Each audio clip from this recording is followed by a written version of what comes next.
नमस्कार मित्रांनो, मी आदिनाथ डोंगरे आज तुमच्यासमोर इतिहासाचा 10वीच्या पुस्तकातला 7वं प्रकरण घेऊन येतो, ज्याचं नाव आहे खेळ आणि इतिहास.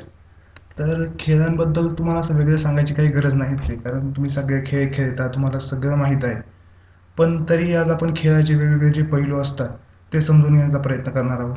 तर त्यामध्ये सर्वात पहिल्यांदा आपण पाहणार आहोत ते खेळांचे महत्त्व, त्यानंतर खेळांचे प्रकार, खेळांचे आंतरराष्ट्रीयकरण, खेळांचे साहित्य खेळणी, खेळणी आणि इतिहास, खेळ आणि संबंधित साहित्य व चित्रपट, खेळ आणि व्यावसायिक संधी. चला तर मग चालू करूया. आता सर्वात पहिल्यांदा आपण खेळाची व्याख्या पाहूया. मनोरंजन व शारीरिक व्यायाम यांसाठी केली जाणारी कोणतीही कृती म्हणजे खेळ. तर याचा आपल्याला अनुभव आलेला असेल की जेव्हा पण आपण अभ्यास करून खूप बोर होतो और आपल्याला अभ्यास करायची इच्छा राहत नाही, तेव्हा आपण काय बोलतो की चला बाहेर जाऊन जरा खेळून येऊ, म्हणजे कसं चांगलं वाटेल और अभ्यासात मन लागेल.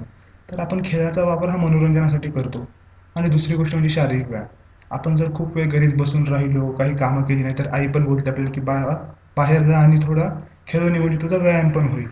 सो यामध्ये हे दोन शब्द खूप महत्त्वाचे आहेत, ते मनोरंजन आणि शारीरिक व्यायाम. हे तर याची व्याख्या अशी होती की मनोरंजन व शारीरिक व्यायाम यांसाठी केली जाणारी कोणतीही कृती म्हणजे खेळ. त्यानंतरचा मुद्दा असा आहे की खेळांचा इतिहास हा माणसाने एवढा जुना आहे, कारण खेळणे ही माणसाची नैसर्गिक प्रवृत्ती आहे. भारतातील प्राचीन साहित्यात आणि महाकाव्यांमधून युद्ध, कुस्ती, रथांच्या आणि घोड्यांच्या शर्यती आणि बुद्धिबळ यांचे उल्लेख येतात.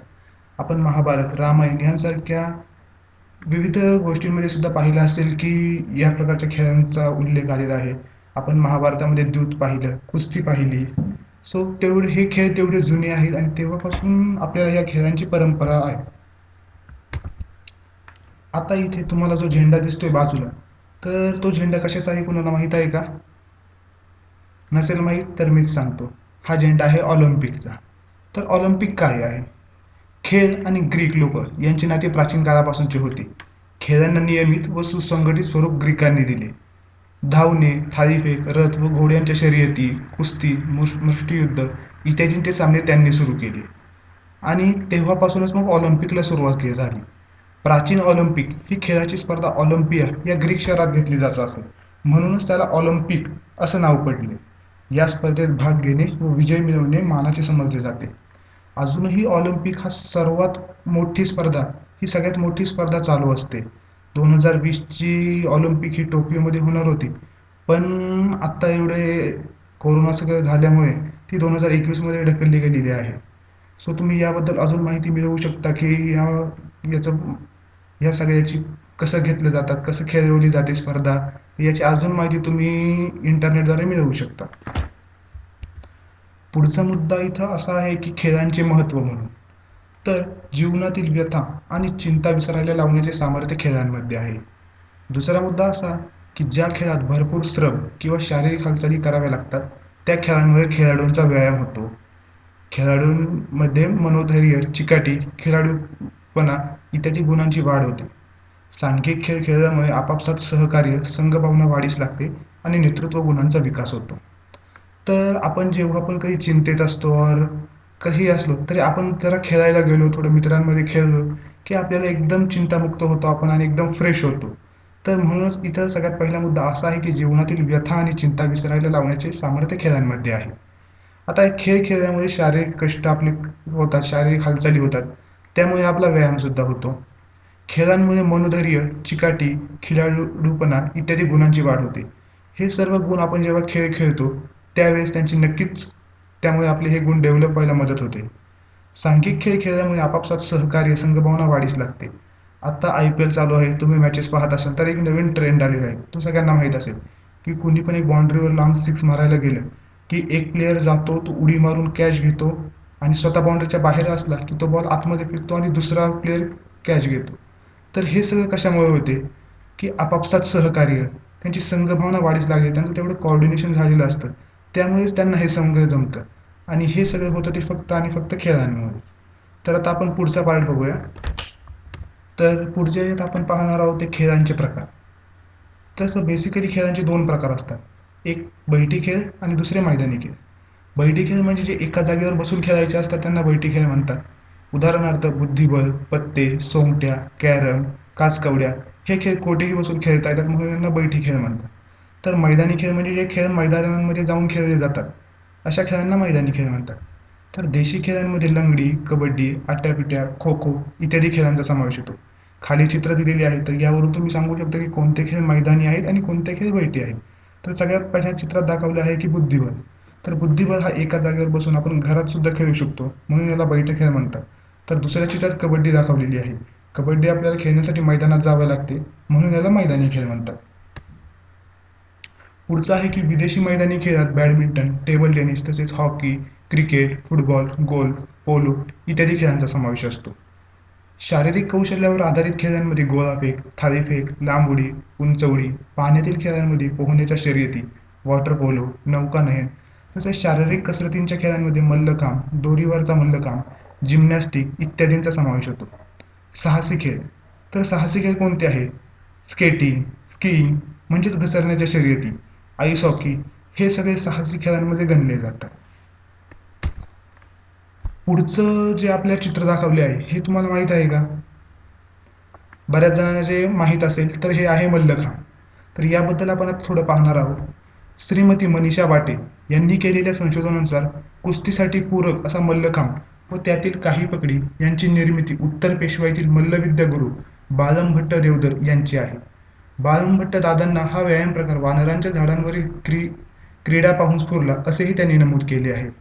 तर तुम्ही मल्लखांबाबद्दल अजून माहिती मिळवू शकता. त्यासाठी इंटरनेटची मदत घ्या, तुम्हाला खूप सारी माहिती तिथे मिळून जाईल. आपण पुढे पाहणार आहोत त्या आता खेळांच्या स्पर्धा. तर ऑलिम्पिक, एशियाड, दिव्यांगांचे ऑलिम्पिक, क्रिकेट विश्वचषक स्पर्धा, हॉकी, कुस्ती, बुद्धिबळ इत्यादी खेळांच्या स्पर्धा जागतिक पातळीवर होतात. आत्ता आपण पाहिलं असेल की IPL चालू आहे, सो ती सुद्धा एक खेळांची स्पर्धाच आहे. बाकीच्या पण अशा इतर खूप साऱ्या स्पर्धा होतात. या खेळांच्या स्थानिक, शहर, तालुका, जिल्हा, राष्ट्र, राज्य आणि आंतरराष्ट्रीय स्तरावर स्पर्धा होतात. आता तुम्हालाही माहीत असेल की तुमच्या तालुका स्तरावर क्रीडा स्पर्धा होत असतात, क्रिकेटच्या होतात, कबड्डीच्या होतात, रनिंगच्या होतात.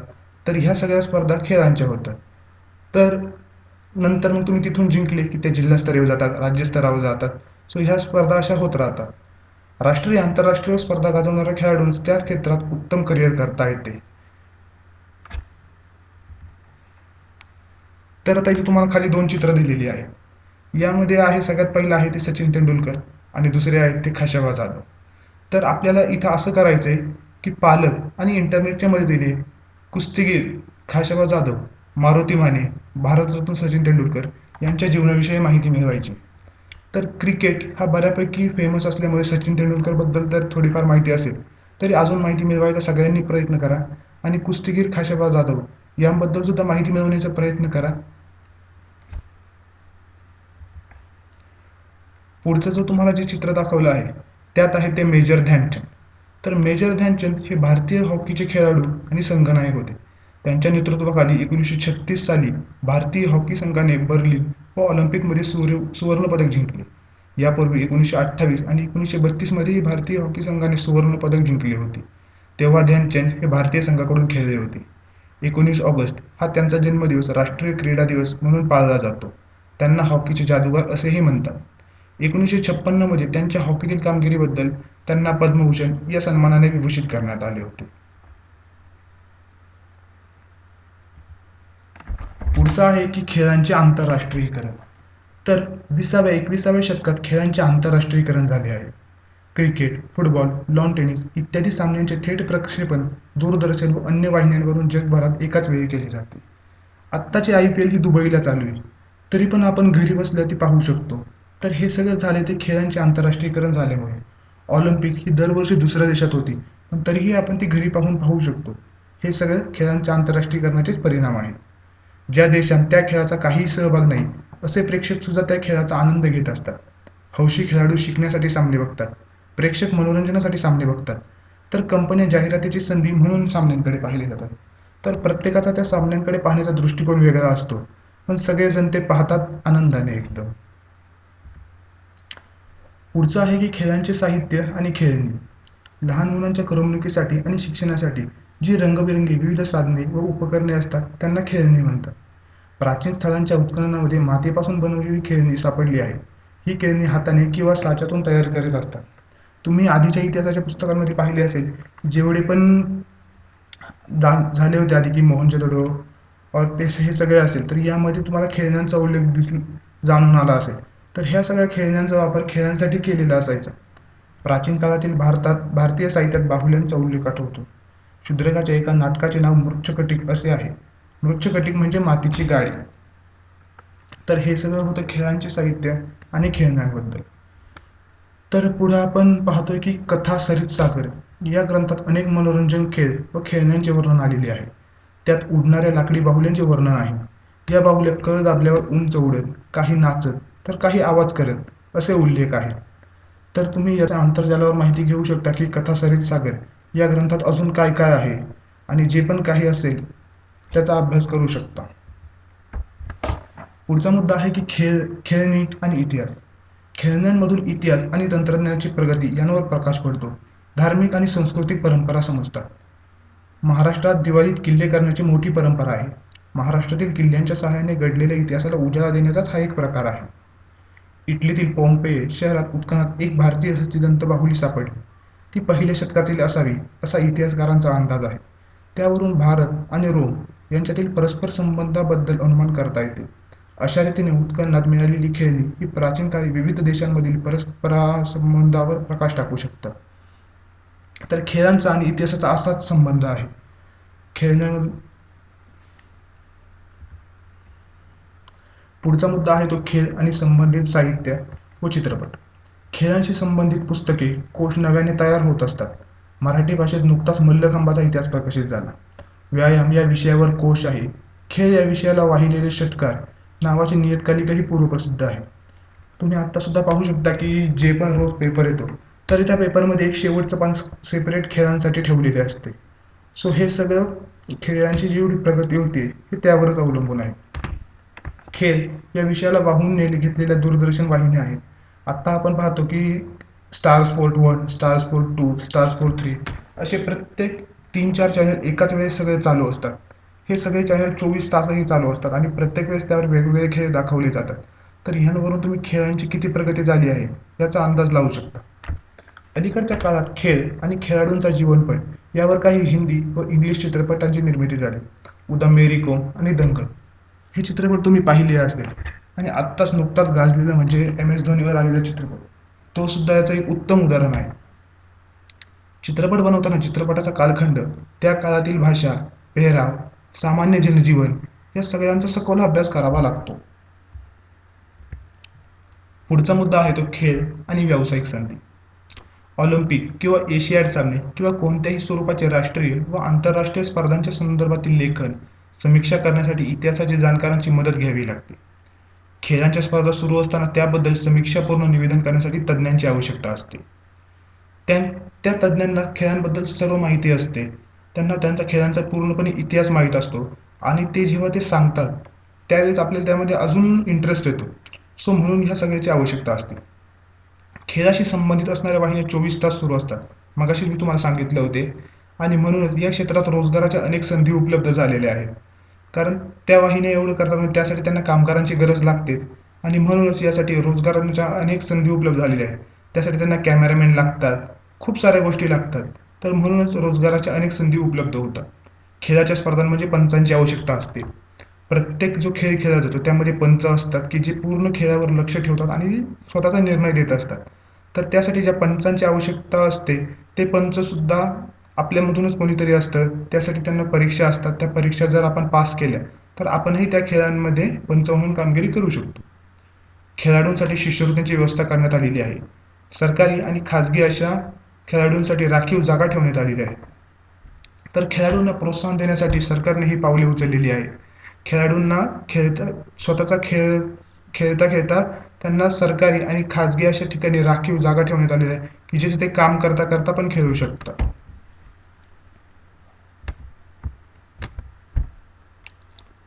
तर क्रिकेट सामन्यांचे मराठी भाषेतून समालोचन पूर्वी बाळ पंडित करत असत. आकाशवाणीवरून हे धावते वर्णन ऐकण्यासाठी लोक जीवाचा कान करत असत. हे समालोचन करताना बाळ पंडित त्या खेळाचे इतिहास, खेळाडूंचा इतिहास, खेळाशी संबंधित असणाऱ्या आठवणी आणि पूर्वीचे विक्रम यांची माहिती देत असत. त्यांना खेळाचे आणि खेळाच्या इतिहासाचे उत्तम ज्ञान असल्यामुळे त्यांचे समालोचन अगदी रंजक व्हायचे. आत्ताही तुम्ही पाहत असेल की हर्षा भोगले, नवज्योत सिंग सिद्धू यांचंही समालोचन तेवढंच मजेशीर असतं आणि ते पाहण्यासाठी सर्वच जण इच्छुक असतात. तर असा हा पूर्णपणे आपण पूर्ण प्रकरण पाहिलं खेळ आणि इतिहासाबद्दल. तर यावर काही स्वाध्याय आहे, ते आपण थोडं पाहू आणि तुम्ही हे नक्की सोडवायचा प्रयत्न करा. जेवढं पण मी सांगितलं तेवढं सगळं तुम्हाला कळालंच असेल. तर सर्वात पहिलं आहे की दिलेल्या पर्यायांपैकी योग्य पर्याय निवडून विधाने पूर्ण करा. तर यामध्ये पहिलं आहे की ऑलिम्पिक स्पर्धांची परंपरा कुठे सुरू झाली? तर आपण हे पाहिलं होतं की ग्रीस या देशातील लोक पूर्वीपासून खेळ खेळायचे आणि त्यांनीच ऑलिम्पिया या शहरात या खेळांची सुरुवात केली. म्हणूनच त्याला ऑलिम्पिक असं नाव पडलं. तर याचं उत्तर आहे ग्रीस. पुढचा क्वेश्चन हा तुम्ही ट्राय करा. याचं उत्तर तुम्ही मला कमेंट सेक्शनमध्ये सांगा.